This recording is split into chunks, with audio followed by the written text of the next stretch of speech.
स्वागत है आपका फ्यूचर पीसीएस में। मैपिंग की चौथी कक्षा में हम लोग उत्तरी अमेरिका के राजनीतिक मानचित्र को पढ़ेंगे।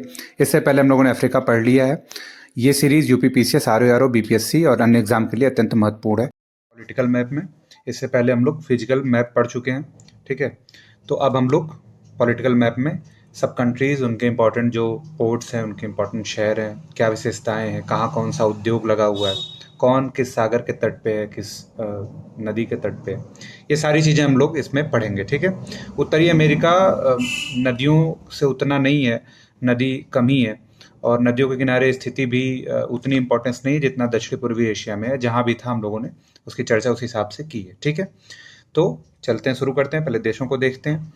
तो सबसे पहले अगर ऊपर से शुरू करें तो हम लोगों ने देखा था पिछली बार कि यहाँ पे बेरिंग स्ट्रेट है, ये वाले हिस्से पे बेरिंग स्ट्रेट है। तो बेरिंग स्ट्रेट से ही उत्तरी अमेरिका अलग होता है। तो पॉलिटिकली कहाँ कहाँ कैसे कैसे है, तो ये पहले देखें। अगर तो उत्तरी अमेरिका यहाँ से अलग होता है एशिया से, ये वाला पार्ट एशिया का है, और यहाँ से उत्तरी अमेरिका अलग होता है।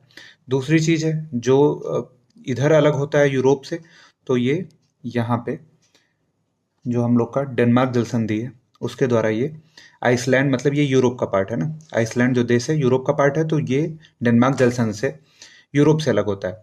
अब यहाँ एक दिलचस्प चीज़ है, ग्रीनलैंड जो विश्व का सबसे बड़ा द्वीप है, वो पॉलिटिकली तो डेनमार्क का हिस्सा है, मतलब ये है तो डेनमार्क का हिस्सा, लेकिन ये इसकी अवस्थिति जो है वो उत्तरी अमेरिका में है, ठीक है।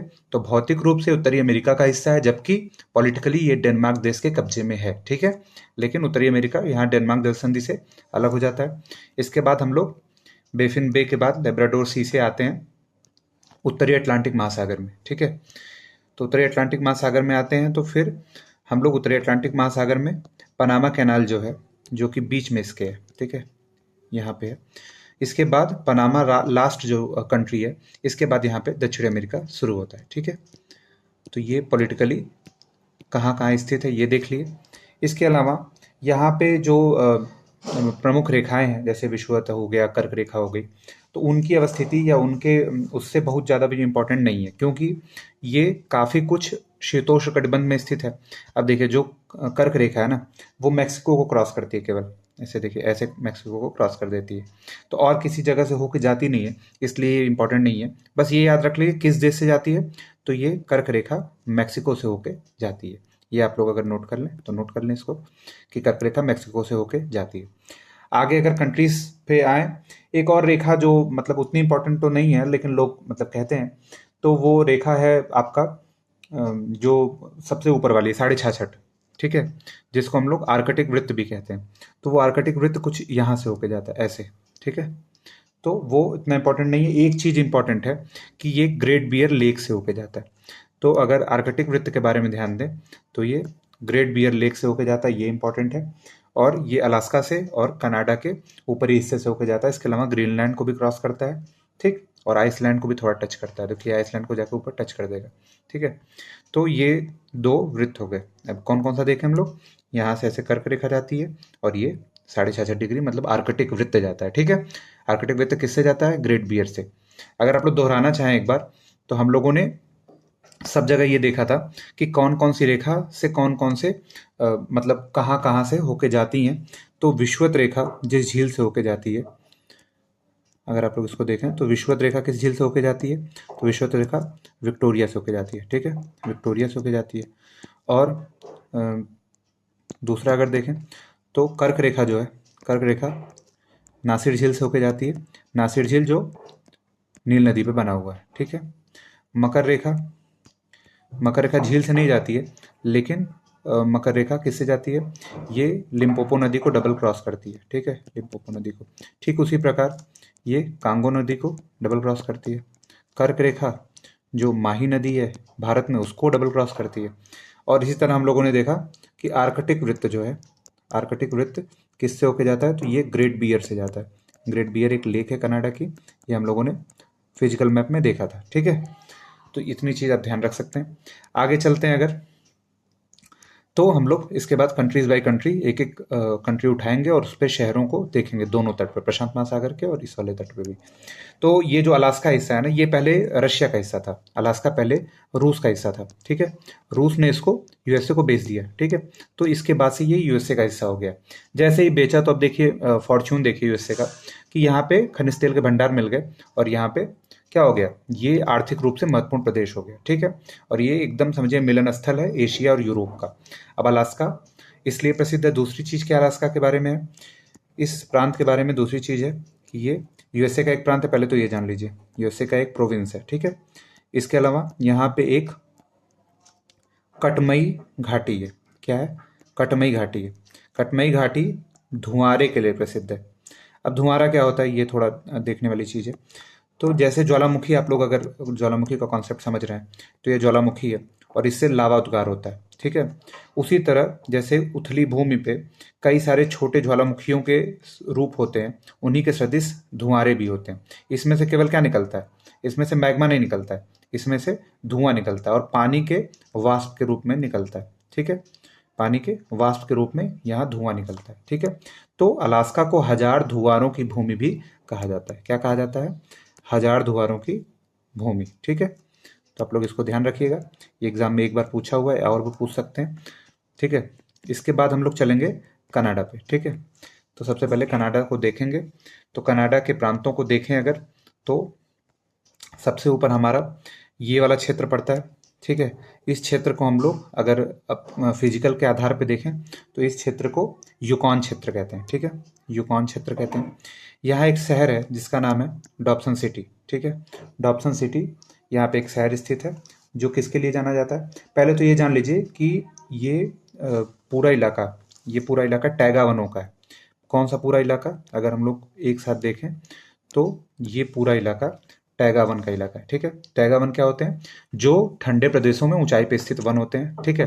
तो टैगा वनों के इलाके होने की वजह से इस पूरे क्षेत्र में हम लोग को टैगा वन मिलते हैं। और लकड़ी चिराई, द लंबरिंग उद्योग, जो लकड़ी के पेड़ काट के उनका जो पटरा बनता है, उस उद्योग को लंबरिंग कहते हैं। तो लकड़ी चिराई उद्योग का बेहद प्रभुत्व है, ठीक है। आगे अगर डॉप्सन सिटी के बारे में बात करें तो डॉप्सन सिटी चांदी के लिए जानी जाती है, ठीक है। तो आप लोग याद रखिएगा कि डॉप्सन सिटी चांदी के लिए जानी जाती है। इसके अलावा अगर हम लोग अगले प्रांत पे चलें तो ऊपर वाले प्रांत पहले देख लेते हैं, ठीक है।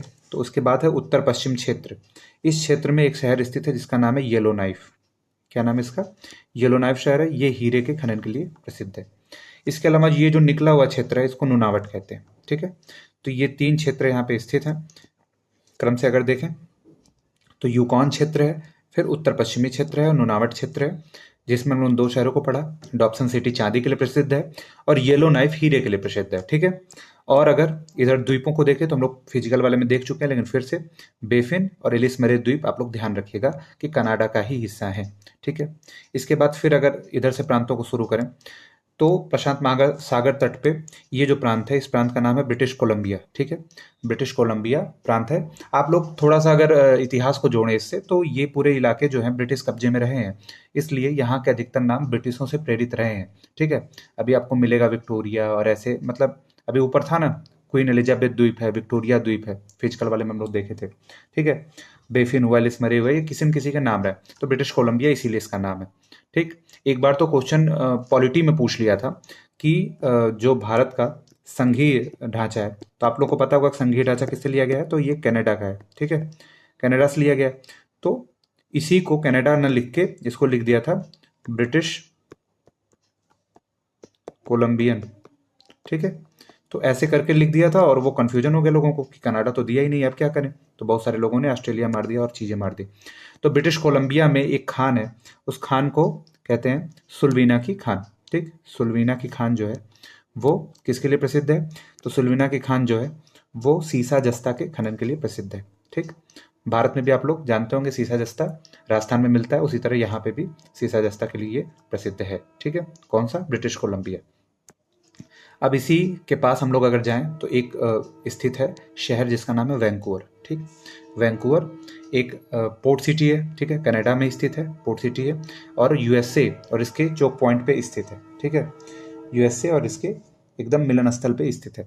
अब देखिए वैंकूवर किस लिए प्रसिद्ध है, तो ये देखिए पहले तो ये फ्रेजर नदी के मुहाने पे है, ठीक है। हम लोगों ने फिजिकल में ये देखा था कि फ्रेजर नदी के मुहाने पे ये कैसे है। फिर ये शिप बिल्डिंग के लिए प्रसिद्ध है, फूड प्रोसेसिंग, और जो कनाडा पैसिफिक रेलवे है उसका ये पश्चिमी छोर है, ठीक है। तो कनाडा पैसिफिक रेलवे अभी हम लोग पढ़ेंगे जब हम लोग इसके अगले छोर पे पहुंचेंगे, जब हम हैलिफैक्स पहुंचेंगे। तो वैंकूवर से हैलिफैक्स एक ट्रांस पैसिफिक रेलवे चल रही है, ठीक है, जो कनाडा पैसिफिक रेलवे के नाम से जानी जाती है। ये पैसिफिक को अटलांटिक से जोड़ देती है, ठीक है, इस रेलवे में, ठीक।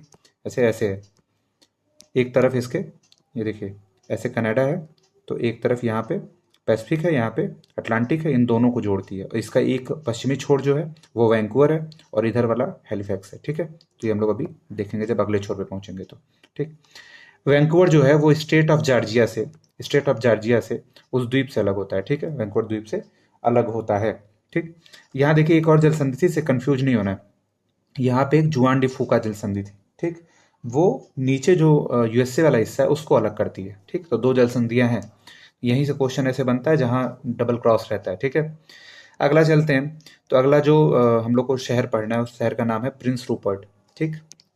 प्रिंस रूपर्ट ये केवल एक चीज़ के लिए प्रसिद्ध है, ये जो कनाडा रेलवे का जो पश्चिमी हिस्सा है उसके लिए उसका ये क्या है, टर्मिनल है एक, ठीक, इसलिए ये जाना जाता है, ठीक। कनाडा नेशनल रेलवे जो है उसका पश्चिमी छोर है, तो इसके लिए ये जाना जाता है। इसके बाद हम लोग आगे चलेंगे, तो अगला जो प्रांत हमको पढ़ना है उस प्रांत का नाम है एल्बर्टा, ठीक है।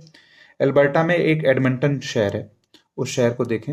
अभी हम लोग को एक बार कंपाइल कर लेंगे सब शहरों को। एडमंटन शहर जो है वो कनाडा की तेल राजधानी कही जाती है, कनाडा की तेल राजधानी कही जाती है। यहाँ टर्नल वैली है जो खनिज तेल उत्पादन के लिए प्रसिद्ध है, ठीक। आगे चलते हैं, सस्केचुआन प्रांत में चलते हैं। तो यहाँ पे सस्केचुआन प्रांत में यूरेनियम खनन के लिए जाना जाता है, ठीक है, यूरेनियम खनन के लिए जाना। इससे पहले यूरेनियम खनन कहाँ हम लोगों ने देखा था, तो एक अथाबास्का लेक है, अथाबास्का लेक हम लोगों ने फिजिकल में पढ़ा था। यहाँ पे यूरेनियम सिटी पाई जाती है, ठीक है। तो आप लोग याद रखिएगा, एक हम लोगों ने डॉप्सन सिटी पढ़ी है और एक यूरेनियम सिटी है अथाबास्का के तट पे, ठीक है। आगे चले हम लोग अगर, तो अगला जो शहर है जो हम लोग को पढ़ना है वो है विनिपेग शहर, ठीक। विनिपेग शहर जो है विनिपेग झील पे ही स्थित है और ये प्रेरी प्रदेश में स्थित है। प्रेरी के बारे में हम लोग चर्चा कर चुके हैं एक बार, ये समशीतोष्ण घास के मैदान होते हैं, ठीक। यहाँ पे गेहूं मक्के जैसे फसलों की खेती की जाती है। ये गेहूं की विश्व में सबसे बड़ी मंडी है, ठीक है। विनिपेग गेहूं की विश्व में सबसे बड़ी मंडी है, कम से कम 5 बार पूछा होगा ये एग्जाम में, ठीक है। अगला जो प्रांत है वो है मैनिटोबा, ठीक है, मैनिटोबा प्रांत है। इसके बाद चलते हैं हम लोग आगे, तो ओंटारियो प्रांत है। इसके बाद हम लोग आते हैं ग्रेट लेक्स रीजन में, जिसके बारे में हम लोग अभी थोड़ी देर बाद पढ़ेंगे, ठीक है। ये जो इस एरिया में, ये वाला जो एरिया है, ये वाले में जो भी हमारे हैं उनको हम लोग थोड़ा बाद में पढ़ेंगे। आगे चलते हैं, जो प्रांत आगे हम लोग को पढ़नी है वो अटलांटिक तट पे स्थित है। तो सबसे पहले हम लोग चलते हैं न्यू फाउंडलैंड पे, ठीक है। न्यू फाउंडलैंड में एक सेंट जॉन्स नाम का स्थल है, ठीक है। सेंट जॉन्स किस लिए फेमस है, तो सेंट जॉन्स जो है वो कनाडा पैसिफिक रेलवे का पश्चिमी छोर है। तो इसको हम लोग शॉर्ट में अगर CPR लिख लें तो ये कनाडा पैसिफिक रेलवे का ये पूर्वी किनारा है, ठीक है। इसके अलावा ये जो हैलिफैक्स है ये कनाडा नेशनल रेलवे का पूर्वी किनारा है, ठीक है। इसको आप हल्के मत लीजिए, एक बार क्या है जो ट्रांस साइबेरियन रेलवे है जो कि रशिया में स्थित है, उसके जैसे ट्रांस साइबेरियन रेलवे ऐसे रशिया में है, ठीक। तो ये यहाँ से शुरू होता है, लेनिनग्राड से शुरू होता है, व्लादिवोस्टोक तक जाता है। अब इसमें कजान शहर है, इसमें कुजिनटस्क, ऐसे करके खूब सारे शहर है, ठीक है, मैग्निटोगोर्स है, नोवासिसबर्ग है, ये सारे शहर हैं। उसी में से एक शहर को पूछ लिया था कि कौन सा इसमें स्थित नहीं है, तो इतना आसान भी नहीं है। कभी कभी जब कठिन क्वेश्चन बनते हैं तो ये सारे क्वेश्चन अगर आप हंट आगे चलते हैं, तो हम लोगों ने देखा कि ये कनाडा पैसिफिक रेलवे और कनाडा नेशनल रेलवे था, ठीक है। इसके बाद जो हम लोग को देखना है वो शहर है मॉन्ट्रियल शहर, ठीक है। मॉन्ट्रियल शहर सेंट लॉरेंस नदी के तट पे है, यहाँ पे देखिए मॉन्ट्रियल शहर है, और एक शहर है क्यूबेक, ठीक है। ये दोनों शहर हम लोग को पढ़ने हैं, पहले मॉन्ट्रियल पढ़ेंगे फिर क्यूबेक पढ़ेंगे। ये दोनों सेंट लॉरेंस नदी के तट पे हैं। इसके अलावा जो कनाडा की राजधानी है, राजधानी शहर है, उसका नाम है ओटावा, ठीक। कनाडा की राजधानी क्या है, ओटावा। ये ओटावा नदी के तट पे है जो सेंट लॉरेंस की सहायक नदी है। ये तीनों चीज फैक्ट एकदम ध्यान रखिए। क्यूबेक क्या है, क्यूबेक सेंट लॉरेंस के, मॉन्ट्रियल भी सेंट लॉरेंस के, ओटावा खुद ओटावा नदी के। तो क्वेश्चन अभी पूछ दिया कि सेंट लॉरेंस नदी के तट पे तो नहीं है, तो एकदम ध्यान रखिएगा कि ये खुद एक नदी भी है और शहर का भी नाम है। तो चलते हैं क्यूबेक पे। तो क्यूबेक जो है वो पेपर पल्प इंडस्ट्री के लिए जाना जाता है। ठीक है, पेपर पल्प मतलब जो कागज बनाने के लिए, देखिए पूरा टैगा वन ही है ये है, तो वहां से जितने भी वृक्षीय उत्पाद हैं, जो वन उत्पाद हैं, उनको प्राप्त करते हैं ये लोग। तो उस तरह की इंडस्ट्री भी यहाँ पे डेवलप्ड है। फिर ये कनाडा का सबसे बड़ा पोर्ट है क्यूबेक। ठीक है, कारण क्या है इसके पीछे थोड़ा रीजन अगर देखें तो जो ग्रेट लेक्स रीजन है ना, ये जो हम लोग अभी इसको मार्क किए हैं, ये वाला, ये देख रहे हैं आप लोग, ये जो ग्रेट लेक्स रीजन है, ये अत्यधिक औद्योगिक रूप से आगे है। ठीक है, बहुत ज़्यादा विकसित है, और यहाँ से जो भी सामान बनता है वो सेंट लॉरेंस नदी से, सेंट लॉरेंस की खाड़ी में आता है, और क्यूबेक उसी के तट पे स्थित है, तो सबसे नज़दीकी तट है। सेंट लॉरेंस की खाड़ी से अटलांटिक चला जाता है, तो इसीलिए ये कनाडा का सबसे बड़ा पोर्ट है। इसके अलावा अगर सांस्कृतिक रूप से देखें तो इसको फ्रेंच सिटी भी कहते हैं। ठीक है, क्योंकि यहाँ पे फ्रेंच लोगों का बसाव सबसे ज़्यादा है। अगर आप लोगों को याद हो, मतलब अगर आप लोग हिस्ट्री में अगर जाएं, तो जो एक युद्ध होता है जिसको हम लोग कहते हैं आंग्ल फ्रांसीसी संघर्ष, 1748 के आसपास। तो जो 1748 के आसपास प्रथम आंग्ल फ्रांसीसी संघर्ष है, उसमें ब्रिटिश और फ्रांसीसी लड़ रहे हैं। किसके लिए लड़ते हैं? तो कनाडा के लिए ही लड़ते हैं। ठीक है, और एक संधि होती है। ठीक है, तो वो संधि भी कनाडा के लिए ही होती है। तो वहाँ कनाडा में जो फ्रांसीसी हैं वो यहाँ पे शांति स्थापित होती है, तो भारत में भी शांति स्थापित हो जाती है। ठीक है, उस संधि का नाम अगर आप लोग याद कर पाएं तो एक्सला शापेल की संधि है। ठीक है, जो यहीं का एक जगह है। ठीक है, तो समझिए कि ये क्यूबेक में फ्रेंच लोग रहते थे, इसी देश को फ्रेंच सिटी भी कहते हैं। इसके अलावा ये शिप बिल्डिंग के लिए भी जाना जाता है। ठीक है, इतना इंटरेस्टिंग इसलिए बताया जा रहा ताकि आप लोग रिलेट कर पाएं शहरों को। ठीक है, आगे चलते हैं। तो मॉन्ट्रियल अगर विश्व में किसी चीज के लिए जाना जाता है तो वो कागज के लिए जाना जाता है। ये एकदम याद रखिए, ये क्वेश्चन पूछा हुआ है, पूछेगा। ठीक है, इसके अलावा जो चीजें हैं वो कम इंपॉर्टेंट, लेकिन जानिए ये विश्व का सबसे बड़ा नदी द्वीपी शहर है। नदी द्वीप क्या होते हैं? जब नदी के बीच में, नदी के बहाव के बीच में कोई द्वीप जन्म लेता है तो उस पे जो शहर स्थित है उस हिसाब से विश्व का सबसे बड़ा नदी द्वीपी शहर है। और विश्व का सबसे बड़ा नदी द्वीप कौन सा है? तो ब्रह्मपुत्र नदी में जो माजुली द्वीप है वो विश्व का सबसे बड़ा द्वीप है। इसके अलावा मॉन्ट्रियल परिवहन ध्रुव के नाम से जाना जाता है। परिवहन ध्रुव क्या होता है? जहां पे तीनों तरह के, तीनों मतलब जहाज, पानी के भी और हवाई जहाज भी, इसके अलावा ऑटोमोबाइल भी, ये तीनों चीज, लोकोमोटिव भी, तो वो तीन चीज जहां मतलब स्थल, जल और हवाई परिवहन तीनों के साधन बनाए जाते हैं, जैसे हवाई जहाज बनाया जाता है, शिप बनाई जाती है, उसको हम लोग परिवहन ध्रुव कहते हैं। मॉन्ट्रियल है, एक शिकागो हम लोग को मिलेगा आगे। ठीक है, इसके अलावा लोकोमोटिव और इंजीनियरिंग उद्योग भी है, इसे संतों का शहर भी कहते हैं। ठीक, तो मॉन्ट्रियल यहाँ खत्म हुआ। अब हम लोग चलते हैं ओटावा पे। ओटावा को silicon valley of the north कहा जाता है। अब सिलिकॉन वैली किस लिए जाना जाता है? तो सिलिकॉन वैली जाना जाता है अपने किसके लिए?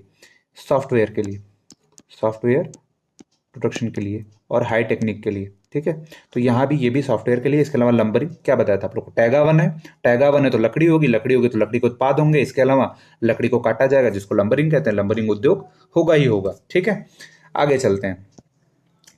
तो इसके बाद हम लोग कनाडा के इस क्षेत्र को हम लोग छोड़ते हैं और फिर हम लोग आएंगे, अभी हम लोग यूएसए पे जंप करते हैं। ठीक, इस क्षेत्र को अब लोग चलिए पढ़ ही लेते हैं, क्योंकि अब यूएसए शुरू करने से पहले इसको देखेंगे ही।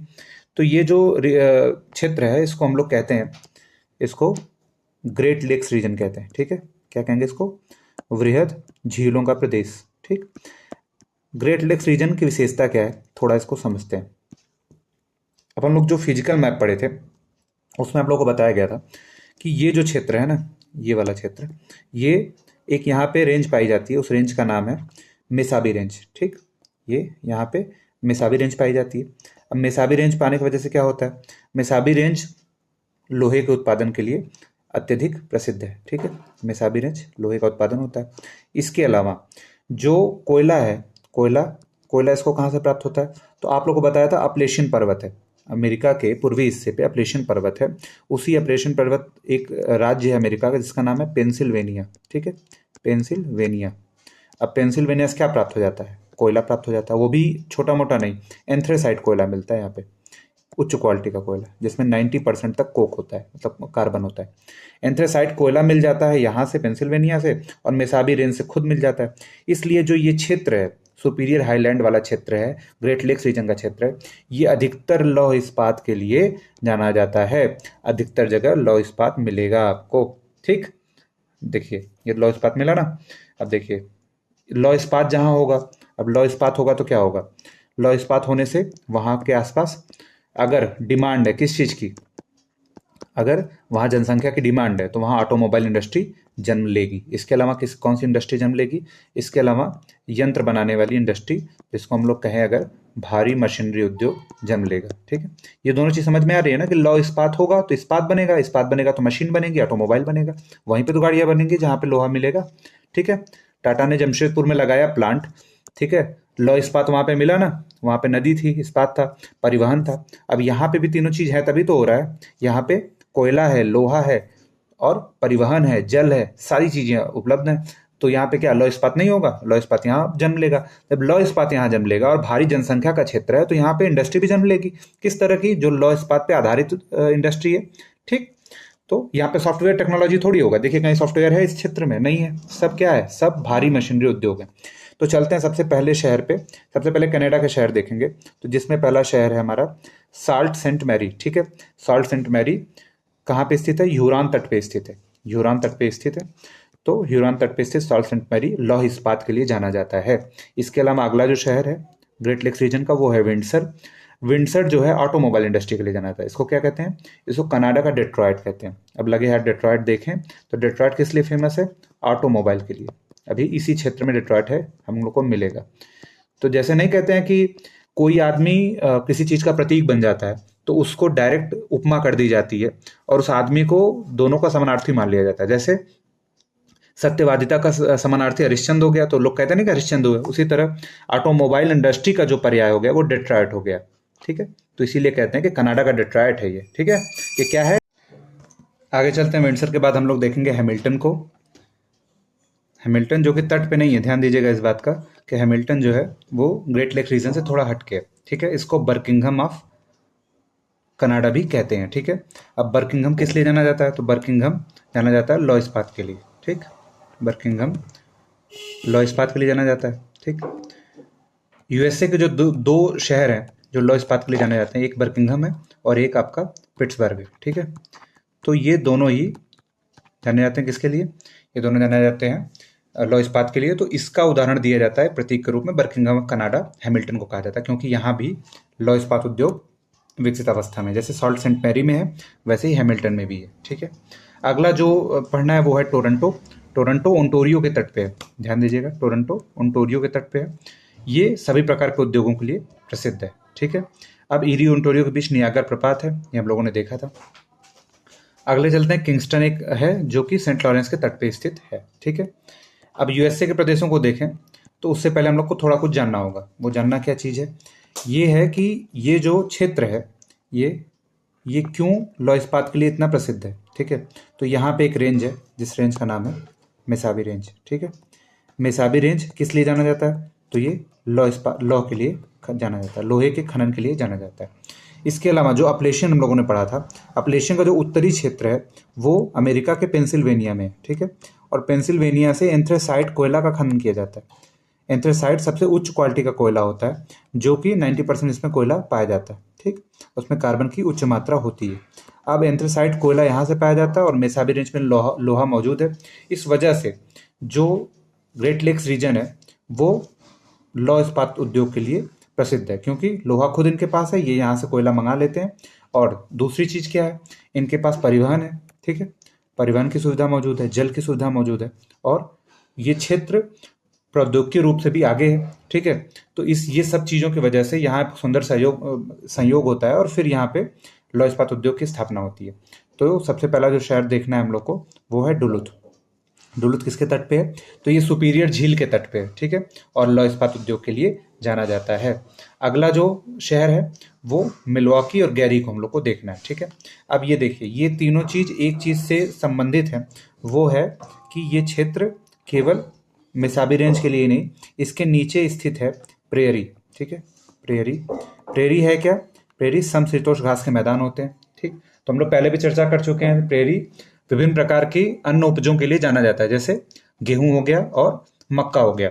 तो प्रेयरी क्षेत्र में चूंकि कृषि सघन टाइप की होती है, सघन कृषि के लिए ज्यादा यंत्रों की आवश्यकता है और ये क्षेत्र लौह इस्पात उद्योग का पहले से स्थापित केंद्र है, इसलिए मिल्वॉकी में कृषि यंत्र और गैरी में कृषि उपकरणों के लिए ये दोनों क्षेत्र प्रसिद्ध हैं, क्योंकि इसकी मांग है। आप लोग ये समझिए कि प्रेयरी होने की वजह से कृषि यंत्रों की मांग है, इसलिए मिल्वॉकी और गैरी, जो कि किसके तट पे है, मिशिगन के तट पे है। और मिशिगन यूएसए में पूरी तरह से स्थित झील है, ग्रेट लेक्स में से, ठीक है।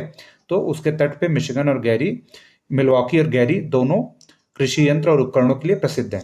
अगला जो शहर है उन लोगों को देखना है, शिकागो। शिकागो में मीट प्रोडक्शन के लिए जाना जाता है। तो इस पे अगर चर्चा करें तो मीट प्रोडक्शन के लिए क्यों जाना जाता है, तो प्रेयरी में अत्यधिक मात्रा में मक्के का उत्पादन होता है। जो पोर्क फार्म होते हैं, सूअरों का बाड़ा जो होता है, बड़ी बड़ी फार्मिंग होती है, उनको खिलाने के काम आता है। और वो जब खा के स्वस्थ हो जाते हैं तो उनके मीट प्रोसेसिंग किया जाता है उनको काट के, इसलिए शिकागो विश्व में मीट प्रोसेसिंग के लिए प्रसिद्ध है। इसके अलावा ये परिवहन ध्रुव भी है, इसके बारे में चर्चा हुई है कि परिवहन ध्रुव क्या होता है आखिर। तो परिवहन ध्रुव हम लोगों ने बताया था कि जहां परिवहन के तीनों साधनों का विकास होता है, मतलब जल परिवहन मतलब ऑटोमोबाइल होगा, जहाज परिवहन तो शिप बिल्डिंग होगी, और फिर वायु एयरक्राफ्ट बन रहे होंगे, ठीक है, सब तरह के एयरक्राफ्ट बन रहे होंगे। तो शिकागो में ये तीनों चीजें होती हैं, इसलिए इसको क्या कहते हैं, इसको परिवहन ध्रुव कहते हैं। ये दुनिया का सबसे बड़ा जंक्शन भी है, ठीक है, शिकागो दुनिया का सबसे बड़ा जंक्शन है। अगला जो महत्वपूर्ण शहर है उसका नाम है डेट्रॉयट, ठीक है। डेट्रॉयट विश्व में ऑटोमोबाइल इंडस्ट्री के लिए जाना जाता है। ये क्वेश्चन कितनी ही बार पूछा जा चुका है, ठीक है। ऑटोमोबाइल इंडस्ट्री के लिए विश्व में डेट्रॉयट जाना जाता है, सबसे ज्यादा ऑटोमोबाइल यहीं पे बनता है, ठीक है। कारण क्या है, कारण यहाँ की मांग है, यहाँ लौह इस्पात की निकटता है और परिवहन की सुविधा है, ठीक है। इस वजह से डेट्रॉयट को ऑटोमोबाइल हब किया गया है, ठीक है। अगला जो शहर है वो है बफेलो। अब बफेलो लौह इस्पात के लिए तो जाना ही जाएगा, ठीक। इसके अलावा ये अनाज पिसाई का केंद्र है। क्यों है, क्योंकि प्रेयरी में अनाज का उपजाते हैं, तो उसकी प्रोसेसिंग में पिसाई का काम सबसे ठोस काम है, और यहाँ यंत्रीकरण है, तो कृषि पीसने के यंत्र भी होंगे, इसलिए अनाज पीसने का सबसे बड़ा केंद्र बफेलो है, ठीक है। तो ये था हमारा ग्रेट लेक्स रीजन, ठीक है। इसके विकास के लिए जो सबसे महत्वपूर्ण तीन चीजें थी, लौह इस्पात और कृषि, ये तीनों चीज, लौह इस्पात, कोयला, कृषि, ये तीनों चीज यहाँ पे अवेलेबल है, इसलिए यहाँ सारे उद्योग इसी पे आधारित हैं, ठीक है। एक चीज और हम लोग को देखना था, सडबरी। सडबरी जो है निकल तांबा की खान है, ठीक है, ये हम लोग देख लेते हैं, ठीक। पढ़ ही चुके हैं विंडसर कनाडा का डेट्रॉयट, एक बार सब शहरों को देख लें। तो कनाडा का ह्यूरॉन के तट पे सॉल्ट सेंट मैरी विंडसर है, ठीक, और ओंटारियो तट पे टोरंटो है। इसके अलावा हैमिल्टन इसी क्षेत्र में स्थित है। उसी तरह यूएसए का डुलुथ है, यूएसए का डुलुथ है, फिर मिल्वॉकी है, फिर गैरी है, फिर डेट्रॉयट है, बफेलो है, ठीक है। ये इतने शहर यहाँ पे स्थित है, ठीक। अब हम लोग चलेंगे, अगला जो शहर देखेंगे यूएसए का, उसका नाम है पिट्सबर्ग, ठीक है। अब पिट्सबर्ग क्यों इतना फेमस है, ये इसको विश्व की लौह इस्पात राजधानी कहा जाता है। ऐसा क्यों कहा जाता है, विश्व की लौह इस्पात राजधानी होने के लिए जो कैटेगराइजेशन है, जो विशेषताएं चाहिए, वो इसके पास है। क्या है, ये जो यहाँ जो है ना, ये अपलेशियन यहाँ एंड होता है, और यहीं पे पेंसिल्वेनिया राज्य स्थित है, जो कोयले के लिए जाना जाता है। और यहाँ पे है मेसाबी रेंज। अब मेसाबी रेंज से यहाँ आता है लोहा, और यहाँ बगल से मिलता है कोयला। इसके अलावा मिलता है इसको सही परिवहन, ठीक है। इस वजह से पिट्सबर्ग विश्व में लौह इस्पात के लिए जाना जाता है। पिट्सबर्ग खुद कोयला क्षेत्र में स्थित है, पेंसिल्वेनिया कोयला क्षेत्र बगल में ही है, तो कोयला क्षेत्र में स्थित है, मेसाबी रेंज से लोहा आता है। तो पिट्सबर्ग विश्व में लौह इस्पात का एक प्रतीक बन गया है। कहीं जी जाते हैं तो इसको कहते हैं कि जापान का पिट्सबर्ग है, ये यूएस का पिट्सबर्ग है। अभी यूएसए में ही हम लोग दक्षिण का पिट्सबर्ग देखेंगे, बर्किंगम को, ठीक है। आगे चलते हैं, तो अब हम लोग तटों के सहारे चलेंगे और बारी बारी से सारी चीजों को देखेंगे। तो सबसे पहले हमको देखना है बोस्टन को, ठीक है। बोस्टन विश्व में जलयान उद्योग के लिए जाना जाता है। ये जलयान उद्योग का सबसे बड़ा केंद्र है और प्राचीन रूप से स्थापित है, पहले से ही है, ठीक। इसके अलावा यहाँ प्राचीन काटन उद्योग भी है, पुराना शहर है, जैसे भारत में कई सारे शहर अत्यंत पुराने हैं, ठीक है। अगला जो शहर है, जो विश्व का सबसे महत्वपूर्ण शहर कह सकते हैं, न्यूयॉर्क जो है, ये किस नदी के तट पे है, तो ये एक हडसन नदी है, उसके तट पे स्थित है। ये विश्व का सबसे बड़ा बंदरगाह है। न्यूयॉर्क विश्व का सबसे बड़ा बंदरगाह है। देखिए कई सारी तुलनाएं हैं, जैसे बीजिंग भी विश्व का सबसे बड़ा बंदरगाह है, इसके अलावा सिंगापुर भी है, इसके अलावा एम्स्टर्डम भी है। अलग अलग चीजों के लिए अलग अलग है। तो ये विश्व का सबसे बड़ा बंदरगाह पत्तन के लिहाज से है। कंटेनर क्षमता के हिसाब से बीजिंग वाला है, इसी तरह से अलग अलग चीजों के लिए अलग अलग है, लेकिन इस तरह ध्यान दे सकते हैं। अगला अगर हम लोग देखें तो ये 3 द्वीपों पर स्थित है, ठीक। उसमें से एक द्वीप है लॉन्ग द्वीप, यहीं पे एक लॉन्ग द्वीप है। ये 3 द्वीपों पे न्यूयॉर्क विस्तारित है। जैसे मुंबई खुद क्या है, एक द्वीप पे स्थित है, ठीक। मुंबई खुद एक द्वीप पे है, उसी तरह ये न्यूयॉर्क भी एक द्वीप पे स्थित है, ठीक है। इसे यूएसए की वित्तीय राजधानी कहा जाता है, जैसे मुंबई को वित्तीय राजधानी कहा जाता है। ये यूएसए में कंप्यूटर, सॉफ्टवेयर, रेडीमेड इंडस्ट्री और प्रिंटिंग पब्लिशिंग उद्योग के लिए जाना जाता है। ठीक है, न्यूयॉर्क के बाद चलते हैं हम लोग। यूएसए की पुरानी राजधानी जो थी उसका नाम था फिलाडेल्फिया। फिलाडेल्फिया वहाँ की पुरानी राजधानी है। ठीक, अब ये शहर हो गया है। ये ऑयल रिफाइनिंग और पेट्रोकेमिकल उद्योग के लिए जाना जाता है। एक चीज समझिए, जहां ऑयल रिफाइनिंग होगी वहां पेट्रोकेमिकल अपने आप होगा, क्योंकि ऑयल रिफाइनरी से जो प्रोडक्ट बाई प्रोडक्ट के रूप में निकलता है, बेकार निकलता है, उसको पेट्रोकेमिकल वाले यूज कर लेते हैं अपने लिए। तो समझिए कि दोनों एक दूसरे से जुड़े उद्योग है, तो जहां ये होगा वहां ये भी होगा। इसके अलावा वाशिंगटन डीसी जो है ये प्रशासनिक राजधानी है यूएसए की। ठीक है, डीसी मतलब डिस्ट्रिक्ट ऑफ कोलंबिया। ये तटीय शहर नहीं है, अगर क्वेश्चन पूछ दिया तो याद रखिएगा कि ये तटीय शहर नहीं है, ये पोटोमैक नदी के तट पे है। ठीक है, ये ध्यान रखिए, वाशिंगटन पोटोमैक नदी के तट पे है। अगला चलते हैं हम लोग, तो अगला जो है वो रिचमंड है। रिचमंड जो है वो तंबाकू पत्तन के नाम से जाना जाता है। ये वर्जीनिया जो प्रांत है यूएसए का, वो तंबाकू का उत्पादन करता है, इसलिए तंबाकू पत्तन के नाम से जाना जाता है। विश्व में बहुत सारे ऐसे मतलब पत्तन शहर हैं जो एक स्पेशल फसल, एक स्पेशल उत्पाद के नाम से जाने जाते हैं। जैसे अभी हम लोग ब्राजील पढ़ेंगे ना, तो वहां पे एक पत्तन मिलता है, इसको कहवा पत्तन कहते हैं। फिर चीनी पत्तन मिलता है, वहां पे रबड़ पत्तन मिलता है। ठीक ऐसे ही अपने उत्पाद की विशिष्टता और उसके मात्रा की अधिकता की वजह से उस पत्तन को ही नाम दिया जाता है। जैसे रिचमंड कोयला पत्तन है, कोयला नहीं, तंबाकू पत्तन है, सॉरी। बाल्टीमोर पे चलते हैं। बाल्टीमोर इसी क्षेत्र में स्थित एक शहर है जो प्रपात रेखा के लिए जाना जाता है। अब प्रपात रेखा क्या चीज होती है? ये जो पूरा क्षेत्र है ना, अब देखिए नियाग्रा के बारे में लोग पढ़े थे कि नियाग्रा यहीं पे है, तो ये पूरा क्षेत्र, ये वाला, ये प्रपातों से भरा हुआ क्षेत्र है। ठीक है, खूब सारे प्रपात यहाँ होते हैं, तो यहाँ के जो शहर हैं वहाँ लोग प्रपातों को देखने के लिए आते हैं। ठीक, तो पर्यटन तो होता ही है। उस पूरे जो प्रपातों के क्रम है, उस प्रपातों के क्रम को हम लोग क्या कहते हैं? उसको हम लोग प्रपात रेखा कहते हैं। ठीक है, तो बाल्टीमोर से प्रपात रेखा सबसे अच्छा दिखाई देता है, इसलिए ये इसके लिए प्रसिद्ध है। ठीक है, आगे चलते हैं। ठीक, ऊपर हम लोग देख ही चुके हैं सारा कुछ। अब हम इधर देखेंगे, एक शहर है जिसका नाम है मियामी। मियामी पर्यटन के लिए जाना जाता है। ठीक है, मियामी पर्यटन के लिए जाना जाता है। अगला शहर है, ये मिसिसिपी मिसौरी के अपवा क्षेत्र में स्थित है, इसका नाम है न्यू ऑरलियंस। ठीक है, न्यू ऑरलियंस जो है वो खनिज तेल, पेट्रो शोधन और चीनी और चावल के निर्यात के लिए प्रसिद्ध है। अब चीनी चावल जो दक्षिणी क्षेत्र है वो मानसूनी प्रभाव में रहता है। ये जो अमेरिका का ये वाला क्षेत्र है, ये वाला क्षेत्र, ये थोड़ा सा मानसून के प्रभाव में रहता है, इसलिए यहाँ पे क्या होता है? चावल और चीनी की खेती होती है, उसका एक्सपोर्ट करने के लिए न्यू ऑरलियंस है। ठीक है, अगला एक इंपॉर्टेंट शहर जो हम लोग पढ़ने जा रहे हैं वो है बर्मिंघम। ठीक है, बर्मिंघम। ठीक, ये स्टील उद्योग के लिए जाना जाता है। कारण क्या है? ये कोयले के क्षेत्र में स्थित है और लोहा ये इंपोर्ट करके कर लेता है। यहाँ पे अपलेशियन खत्म होता है और इसी क्षेत्र में, अपलेशियन क्षेत्र में ही कोयला प्राप्त होता है। इस वजह से ये क्षेत्र बर्मिंघम जो है वो, इसको दक्षिण का पिट्सबर्ग भी कहते हैं इसके लौह इस्पात के लिए। ठीक है, इसे क्या कहते हैं? दक्षिण का पिट्सबर्ग भी कहते हैं। ठीक, अगले शहर पे चलते हैं, तो ह्यूस्टन एक शहर है। ठीक है, ये टेक्सास प्रांत का हिस्सा है और पेट्रो शोधन और शिप बिल्डिंग के लिए जाना जाता है। कोई भी इंपॉर्टेंट शहर आप लोग को बताया ही था, तो वो शिप बिल्डिंग वहाँ पे हो ही जाती है, क्योंकि वहाँ पे स्टील अगर आसपास है, जैसे कि यहाँ बर्मिंघम है, तो यहाँ से स्टील मंगा के शिप बिल्डिंग यहाँ पे हो ही सकती है। अब थोड़ा अंदर चलते हैं, तो सेंट लुइस एक शहर है जो मिसिसिपी और मिसौरी के संगम पे स्थित है। ये मीट प्रसंस्करण के लिए और मक्के की सबसे बड़ी मंडी है। विनिपेग जैसे गेहूं की सबसे बड़ी मंडी विश्व में है, वैसे मक्के की सबसे बड़ी मंडी कौन सी है? तो सेंट लुइस है।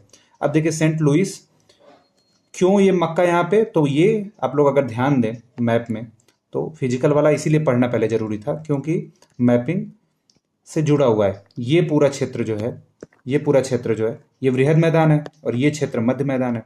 अब देखिए वृहद मैदान और मध्य मैदान दोनों में मक्के की विशाल स्तर पर खेती होती है, इसलिए मक्के की सबसे बड़ी मंडी सेंट लुइस है। ठीक है, ठीक, आगे चलते हैं।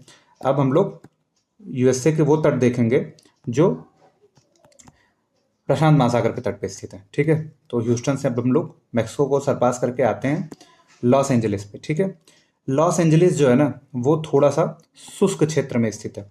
इसका शुष्क क्षेत्र में स्थित होने के कारण ये जो है एयरक्राफ्ट उद्योग के लिए आदर्श परिस्थितियां पैदा होती हैं। भारत में ठीक ऐसे ही कर्नाटक के पठार पे स्थित है बेंगलुरु। ठीक है, बेंगलुरु कर्नाटक के पठार पे स्थित है।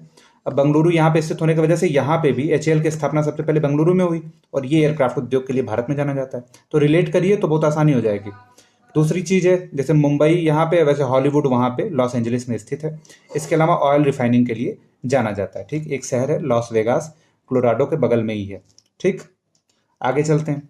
तो यूएसए का ये जो कैलिफोर्निया वाला क्षेत्र है, ये रूम सागरीय या भूमध्य सागरीय जलवायु के लिए जाना जाता है। दोनों एक ही बात है। अब हम लोग इस जलवायु के बारे में पहले भी बात कर चुके हैं। ठीक है, ये जलवायु जो है साइट्रस फलों के लिए अत्यंत प्रसिद्ध है। ठीक है, इसलिए यहाँ पे शराब उद्योग का खूब विकास होता है। इसके अलावा अब जैसे फ्रूट जूस हुआ, इस तरह के खाद्य प्रोसेसिंग इंडस्ट्री का भी विकास होता है। ठीक, इसके ऊपर चलते हैं सिएटल। तो सिएटल जो है पोर्ट सिटी है, पर्यटन है। टैगा वनों के क्षेत्र में ऊपरी स्थित होने की वजह से यहाँ पे लकड़ी उद्योग का भी विकास हुआ है। ठीक है, आगे चलें अगर, तो यूएसए का ये इतने सारे क्षेत्र थे जिनके बारे में हम लोगों ने चर्चा की। देखते हैं कोई छूता तो नहीं है। ये ग्रेट लेक्स वाला रीजन तो हम लोग देख चुका था पूरा। ठीक है, तो इधर सारे हो गए।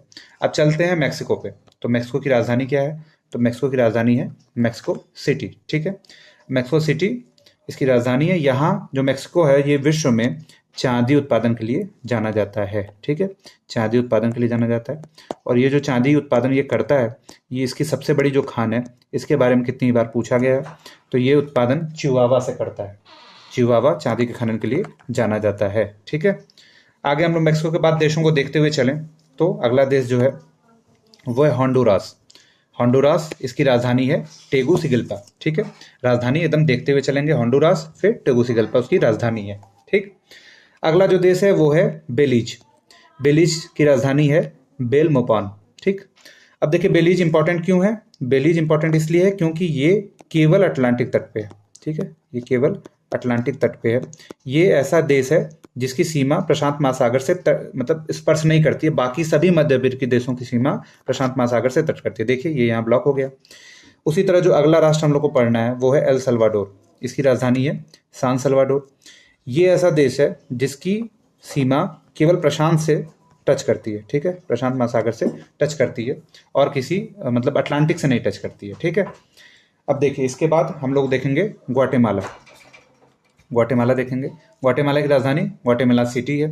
अगला जो देश है वो है निकारागुआ और इसकी राजधानी है मानागुआ। राजधानियों को आप लोग ध्यान से नोट करें, क्रम याद रखें। ठीक है, होंडुरास है, फिर एल सल्वाडोर, ग्वाटेमाला, निकारागुआ।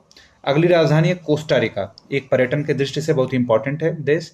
इसकी राजधानी है सान जॉन्स। ठीक है, आगे चलते हैं तो पनामा सिटी है। अब पनामा सिटी जो है ये पनामा कैनाल के द्वारा दो भाग में बांट दी जाती है। पनामा कैनाल हम लोग अच्छे से पढ़ चुके हैं फिजिकल वाले में। फिजिकल वाला मैप नहीं देखें तो जरूर देखिए जाके, उसके बिना समझ में नहीं आएगा। ये पनामा देश जो है ये पनामा सिटी से दो बार मतलब दो भाग में बढ़ जाता है और फिर ये दक्षिण अमेरिका से मिलने वाला देश भी है। ठीक है, यहीं से दक्षिण अमेरिका का ये शुरुआत हो जाती है। ठीक है, आगे अगर चले हम लोग तो आगे हम लोगों को थोड़ा सा कैरेबियन सी के द्वीपों को देखना है। उसमें सबसे पहला जो द्वीप देखना है वो है हमारा क्यूबा। ठीक है, क्यूबा। क्यूबा जो है, क्यूबा की राजधानी है हवाना। ठीक है, हवाना इसकी राजधानी है। ठीक, क्यूबा विश्व में चीनी के लिए जाना जाता है। ठीक, इसको विश्व में चीनी का कटोरा भी कहते हैं। इसको विश्व में चीनी का कटोरा भी कहते हैं, उसके लिए जाना जाता है। आगे अगर हम लोग चलें तो बहामास जो है, बहामास की राजधानी नसाउ है जो कि एक द्वीपीय देश है, वेस्ट इंडीज का ही हिस्सा है। ठीक है, बहामास हो गया। ठीक है, आगे चलें तो अगला एक द्वीप है जिसका नाम है बरमूडा। बरमूडा जो है ये यूके के पोजीशन में, ठीक है, अटलांटिक ओशन में स्थित है। ठीक, अब थोड़ा सा इधर अगर देखें तो एक देश और है जिसका नाम है जमैका। जमैका वेस्ट इंडीज का हिस्सा है और इसकी राजधानी है किंगस्टन। ठीक है, ये सारे छोटे देश हैं परंतु इंपॉर्टेंट बहुत ज्यादा है। ठीक, अगला जो हम लोग को देखना है द्वीप, उस द्वीप पे दो देश स्थित हैं। एक का नाम है हैती। ठीक, अगले का नाम है डोमिनिकन रिपब्लिक। ठीक, हैती की राजधानी है पोर्ट ओ प्रिंस और डोमिनिकन रिपब्लिक की राजधानी है सैन डोमिंगो। ठीक, ये दोनों एक ही देश पे, एक ही द्वीप पे स्थित हैं। इस तरह का उदाहरण कम है दुनिया में, इसलिए ये पूछे जाने के चांसेस रहते हैं इस तरह के।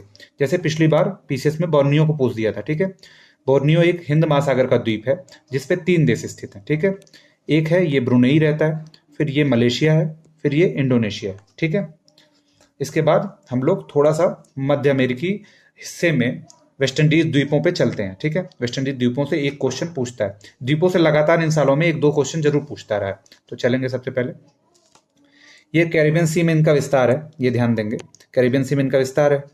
अब ये कैरिबियन सी के द्वीपों को क्रम से देखेंगे। सबसे पहला द्वीप जो है वो हैती है। ठीक है, हैती हैती जो है की राजधानी पोर्टो प्रिंस है, ठीक। और डोमिनिकन रिपब्लिकन की राजधानी है सैन डोमिंगो, ठीक। ये दोनों हम लोग देख चुके हैं। और प्यूर्टो रिको देखना है, प्यूर्टो रिको की राजधानी है सान जुआन, लेकिन ये यूएसए के पोजीशन में है, यूएसए के पोजीशन में है, ठीक। इसके बाद वर्जिन आइलैंड है, 2 वर्जिन आइलैंड है, एक है ब्रिटिश वर्जिन आइलैंड और अगला है यूएसए का वर्जिन आइलैंड, ठीक है, यूएसए का वर्जिन आइलैंड है।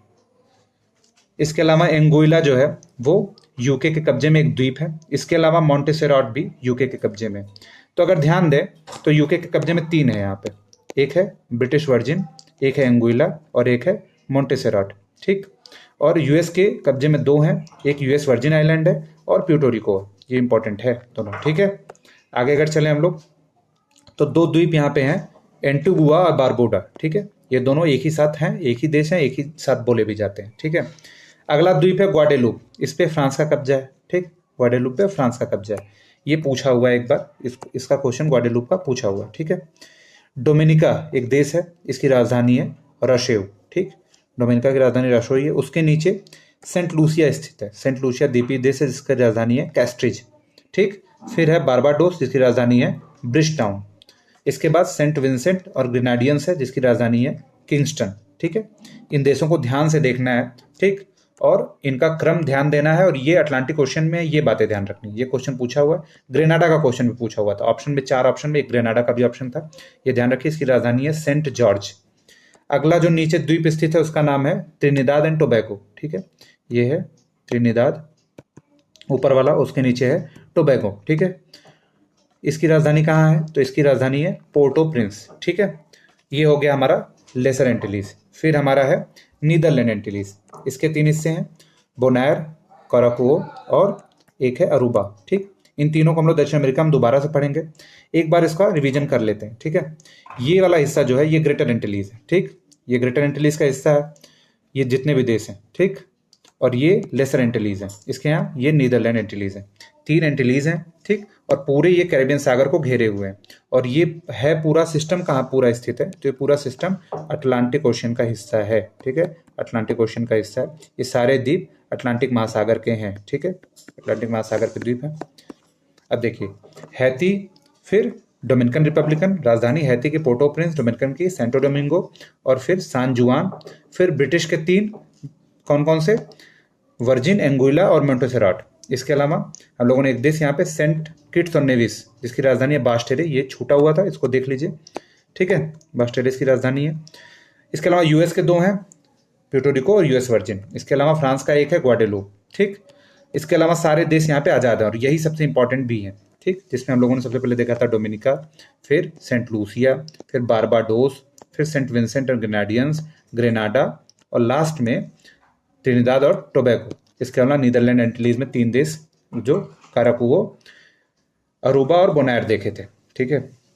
ये सारे हमारे हो गए, जितने भी हम लोगों ने इंपॉर्टेंट शहर थे वो देख लिए हैं, ठीक है। और यूएसए के बारे में लगभग इस पूरे महाद्वीप के बारे में जो भी जानना था वो हम लोग जान लिए हैं, ठीक है। जो छूटा होगा, अगर कोई भी छोटी मोटी चीज़ छूटी होगी तो जब हम लोग वर्ड उसका कवर करेंगे तो वर्ड वाले में उस हिस्से को कवर करेंगे, ठीक है। आगे चलते हैं तो हमारा ये यहाँ पे नॉर्थ अमेरिका समाप्त होता है, ठीक है, नॉर्थ अमेरिका समाप्त होता है। इसके बाद हम लोग साउथ अमेरिका, दक्षिणी अमेरिका पढ़ेंगे। दक्षिण अमेरिका अपेक्षाकृत छोटा है तो इसको कम देरी में या कम मिनट में इसको समाप्त कर लेंगे हम लोग, ठीक है। आप लोग जुड़े इसके लिए बहुत बहुत धन्यवाद। आप लोगों के सुझावों का स्वागत है, कमेंट करके अपनी बात रखें, क्या चीज़ कमी है, क्या हम और सुधार कर सकते हैं। इसके अलावा फ्यूचर पीसीएस टेलीग्राम चैनल है, उसको ज्वाइन करें ज़रूर, उस पर सारी PDF आप लोगों को मिलेंगी। इसके अलावा क्विज मिलेंगे, ठीक है, क्विज आप लोगों को मिल जाएंगे। और करंट अफेयर्स डेली की अपडेट होती है, एकदम रोचक तरीके से उसका प्रस्तुतिकरण होता है, जो काम की चीज़ें वही उसमें बताई जाती है। GS के क्विज होते हैं, ठीक है। इसके अलावा सभी एग्जाम की इन्फॉर्मेशन मिलती है, ऑथेंटिक जो रहती है, ठीक है। तो आप लोग फ्यूचर PCS ज्वाइन कर सकते हैं। बहुत बहुत धन्यवाद आप लोग का जुड़ने के लिए।